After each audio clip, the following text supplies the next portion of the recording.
welcome back to Elbow off the Top. My name is Adam, and today we're going to be doing a preview for tonight's big Brownlow countdown. We are right at the pointy end of the season, which means it's time to find out who has been the best and fairest across the entire 2020 season. There is, of course, one massive hot favourite as far as Neale goes, and in my opinion, he's probably going to win it, but this video is going to look at something a little bit different. I'm going to be trying to predict the top vote getters from all 18 AFL teams. Now, this video also comes with a little bit of sadness because normally I actually watched a Brownlow with my two good mates, both named Dan. I've talked about my mates named Dan in previous videos, but normally we sit down, order a pizza, have a couple of drinks, and we watch the Brownlow together. But because of the virus and all the lockdowns here in Melbourne, we are unable to do that. So instead, I'm going to do this video, and I've actually got their predictions as well, and I'm going to be including that in the video, and we can have a little bit of competition as well. I will be 100%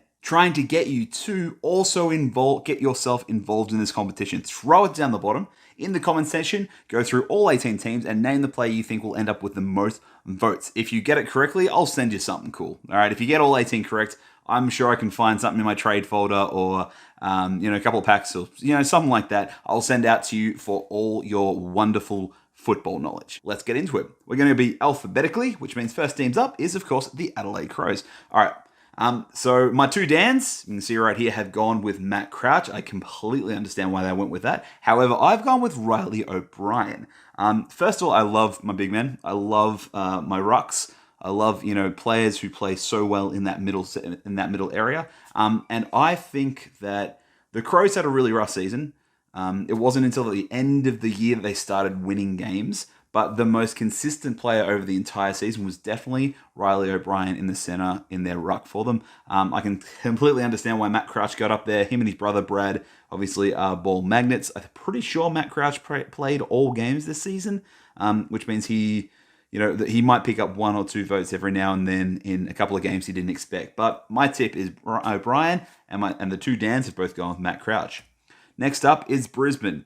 Have a guess who we all tipped. That's right. We all tipped Neale. Neale is, I think at the moment, the bookies have got him for $1.25. That is so short of odds. Possibly the shortest odds I've seen on the Brownlow for a long, long time.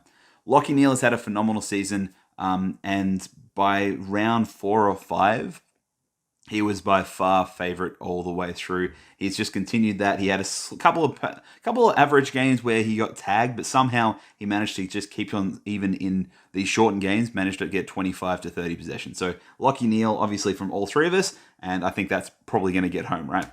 All right, the Blue Baggers.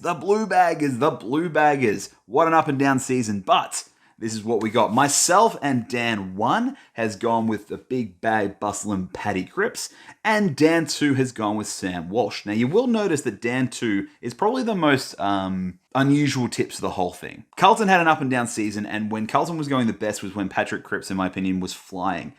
Cripps got tagged a lot this season, so he got taken out of games very, very quickly. However, I think he definitely is still going to get it because umpires give votes to people who make big moments in big games. They're not necessarily all about that just ball magnet getting, 20 plus possessions. They're about those big key moments and the flashy plays. And on Carlton, there is nobody flashier than Patrick Cripps. So we'll be interested to see how we go there. I think Paddy Cripps has probably got it. But Sam Walsh, I can totally understand why he went with Sam Walsh as well. All right, the Pies had a fantastic season, minus their last game of the year, of course.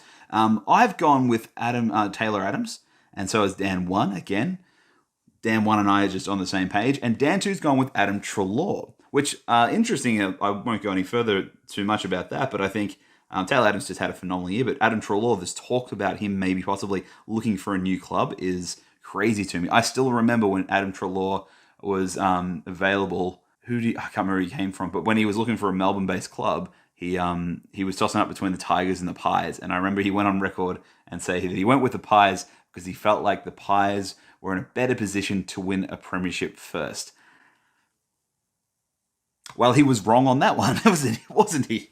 Just slightly. Let's have a look. The Bombers. I've gone with Zach Merritt. Dan 1 again has agreed with me, gone with Zach Merritt. And Dan 2 has gone with Dylan Shield. I think Merritt's had the best season out of anyone for the Bombers. And I can totally see why you've gone for Dylan Shiel. However, as far as consistency, the Bombers were up and down. They were really hard at the beginning, and they were winning games at the beginning on the back of players like Zach Merritt. So I think Zach Merritt is going to top the Bombers count on this one. All right, the Dockers. Again, me and Dan 1 seem to be on the same page. We've gone with Natty Fife. This was actually really hard for me because Fife missed some game time. Walters missed some game time. There was part of me that wanted to throw in like a real red herring in like a Brayshaw or something like that. But I think umpires like flashy plays. Fife has won 2 Brownlows, which means often when they sit there and go, maybe it's quite an even game. The Dockers have lost, but they might go, they need a one voter somewhere. And they might just go, look, let's just give it to Nat Fife. He did a few things and no one's going to bat an eyelid if Nat Fife is picking up Brownlow votes, right? And Dan 2, once again, has gone with Michael Walters. You can see a bit of it. Dan 2 is definitely a little bit more off left to field than us, but maybe that will work out for him.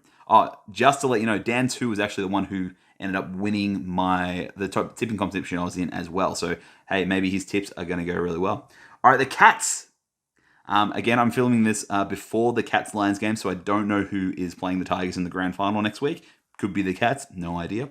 I've gone with, now this is actually the first one, could be the only one from memory, where we've all gone with someone different. I've gone with the obvious one of Patrick Dangerfield. Again, he's flashy, he's a Brownlow magnet, and umpires love seeing those big, huge plays. He's a one-man wrecking machine, and he takes the focus of the game to himself. Dan 1's gone with Menengola. That was the one completely out of left field for me. Dan 2's gone with Guthrie, who I was actually tossing up between. I was tossing up between Danger and Guthrie, and I think just because of the notoriety of Danger, umpires know him better, whereas Guthrie was more of an up and feel. I feel like Guthrie could be a good chance next year, because I think umpires will probably know his name more and know him more. So that is the first one we've all gone with somebody different. It could be the only one from memory as well. I can't remember exactly who. Let's have a look. All right, the Suns. I really want it to be Matty Rowell. I want it to be Matty Rowell so much that I tipped it. And little did I know, Dan 1 again has also gone with Matty Rowell as well. And Dan 2's gone with Touk Miller. Remembering that Matty Rowell got injured in round 4 or 5, I think, maybe 5. In my head it was 5, which means he had 4 games. However, like from memory, there's a good chance that at least 3 out of those 4 or all 4 games, he was best on ground. So that straight away is what, 4, 8, 12. That's maybe 12, 15 points right there. I want him to be doing that because I'm very excited for Matty Rowell to come back in next season. I'm so happy that he is in the team. He looks fantastic, and I can't wait for him to get a real start next year. It's very, very exciting. Totally understand why he picked Touk right there, Dan 2. But from my heart of hearts, I want Matt Rowell to be there, because then your brain starts to go, man, first season, first few games, and he was hanging up there with the big boys in the Brownlow. That's exciting for next season, right? All right, let's keep going. GWS. This is one that we all completely agreed on. Lockie Whitfield. He has had an absolute gun season. Bit of a slower start, but in the struggling GWS Giants towards the end of the season, he was just so consistent running out of that back and running through mid. The Giants would have been so lost without him. He gains points, he gains votes and things like that. So I think Lockie Whitfield and the Dans agree with me on that one. All right, the Hawks. Now, this is the one where I've gone a little bit left of field. They've both gone with the obvious one of Tommy Mitchell. I've gone with Chad Wingard. I'm very high on Chad Wingard. I really, really like Chad Wingard. And there's some really big matches where he, I think, could pull in a couple of votes. Tommy Mitchell came really, really good when Hawthorn started to go downhill, which means I think he's probably not going to get votes in the games that they lose, maybe scrape in for one or so. But Chad Wingard, when they were winning, was just looking fantastic, kicking great goals. And I can remember off the top of my head, early Hawthorn, there's at least 3 or 4 games where I thought he was, best on ground, if not in the Brownlow vote. So I feel like Chad Wingard might get that one, but I can completely understand why they both went with Tommy Mitchell, a previous Brownlow winner, and again, could be the 5 factor of, hey, he's won it before, we need to give a point somewhere. Tommy Mitchell, he's had 30 touches, let's just give it there, right? All right, next up, we got the Demons. This is, I think Dan too had a bit of a brain fade. I think when he was doing these, I asked him at work. I said, "Hey man, I'm going to do this video. Can you pop your tips in here?" And a few hours later, he sent me his tips. And I was actually sitting next to Dan 1 in the staff room when his tips came through, and we both were looking at the same time, and we're like, "Did he pick Oliver?" He's like, "Petrarca's one of the favourites to win it. Petrarca's had a phenomenal season." My brain actually thinks Dan 2 just forgot that Christian Petrarca was a thing. Because he was messaging me last night saying he's got a feeling that Petrarca may win. And then my brain's going, Dan 2, you literally picked Clayton Oliver to pick more votes. Don't know where. Petrarca could be top 3. He's had a phenomenal season, and he could very well. He's tipped at the moment to end up top 3. I think he definitely will end up top 5. My Tiger Heart is saying that Dusty might creep into number 3. That's my prediction. I think Neale, Boak, and then Dusty. But somebody picked Oliver to get more votes than Petrarca. I think it was a brain fade. All right, North Melbourne. I've gone against the grain. Definitely gone against the grain on this one. The Dans have picked Sean Higgins, which is fair enough. I've gone with, I love my big men, Toddy Goldstein in the centre. I think Goldstein was the standout North Melbourne player this year. Without him, they would have been destroyed even more so. I think Goldstein had a fantastic season, and I think that's going to be reflected inside the votes. Big man doing wonderful things, getting taps out, hitting the ground, getting those important ball grounds in front of umpires, and I think that Toddy Goldstein, hopefully, like I picked with Riley O'Brien, hopefully Goldstein can come through and get a couple of votes, but the Dans have gone with Higgins. Makes sense. I was tossing up between Jai Simpkin as well. I was thinking maybe Jai Simpkin, but I thought, you know what? Let's go to the big man. They generally don't poll well in the Brownlow. I wanted to give him a little bit of love. All right, Port Adelaide. No surprises here. We've all gone Boak with good reasons. He is currently sitting second favourite behind Lachie Neale for the Brownlow. He had a ridiculously good season. Played pretty well against the Tigers on the Friday night game. I don't want to talk about it too much, but, man, that was a good game. Was that not just a fantastic game? And I said beforehand, even if the result didn't go the Tigers' way, I'm sure it was still going to be a fantastic game, and it did not let me down. Boak's had a fantastic season, and I think that's definitely he's well and truly worthwhile of having the second favourite for the total votes. Is he going to give Lachie Neale a shot? Time will tell. All right, the Tigers. No surprises here. We've all gone Dusty. The Tigers are a even team. They can win games with players not even getting over 20 possessions. For example, in the game against on Friday night against Port, the only player who had over 20 possessions was Dusty Martin on 21, and the closest was Dion Prestia on 19. Everyone else was below the 20, yet we still got the win against the team who was sat on top of the ladder the entire season to make it to the grand final. So Dusty Martin just is a vote magnet. He only needs to do a few big things, a few dusty things, and he cleans up votes. He wasn't really trying in the first half of the season, but he knows that the time to play footy is the back half of the season, and when Dusty turns it on, you just can't take your eyes off him, and the umpires can't either. He kicks one or two of those Dusty goals, and he gets a couple of those big, fantastic handballs or don't argues across the game, and you can't take your eyes off him. So Dusty Martin definitely gets the most votes for the Tigers this year. Same thing, Saints. We've all gone the same one. Jack Steele. Jack Steele's up there as well. I had Jack Steele very early, probably about midway through the season, as the second favourite. I thought that he was going to be very, very close behind Lachie Neale. A bit of a fade from his form going into the second half of the season as the Saints sort of dropped a little bit. The Saints were very, very, been very reliant on Jack Steele in the centre this season. And I know they're probably going to be looking for someone to help him out in the middle. Frankly, I think someone like Brad Crouch. I think Brad Crouch would actually go really well in the Saints. I think that would just bolster them a little bit more, add a bit of ball magnetism in there. And I know Brad Crouch is linked with the Tigers and all sorts of things at the moment, but I actually think the team that would benefit the most from Brad Crouch's services is actually the Saints. So don't know why I'm talking about Brad Crouch. Jack Steele, I think he's definitely going to top it. Easily. He's been the best player all season. And I'm excited for Butler to get a couple of votes in there as well. Former Tig. I love Butler. All right, Sydney. Interesting one here. Me and Dan 1 have gone back together. We've both gone with Jake Lloyd. And Dan 2, I told you he's a bit of a wild card. He's actually gone for a draw.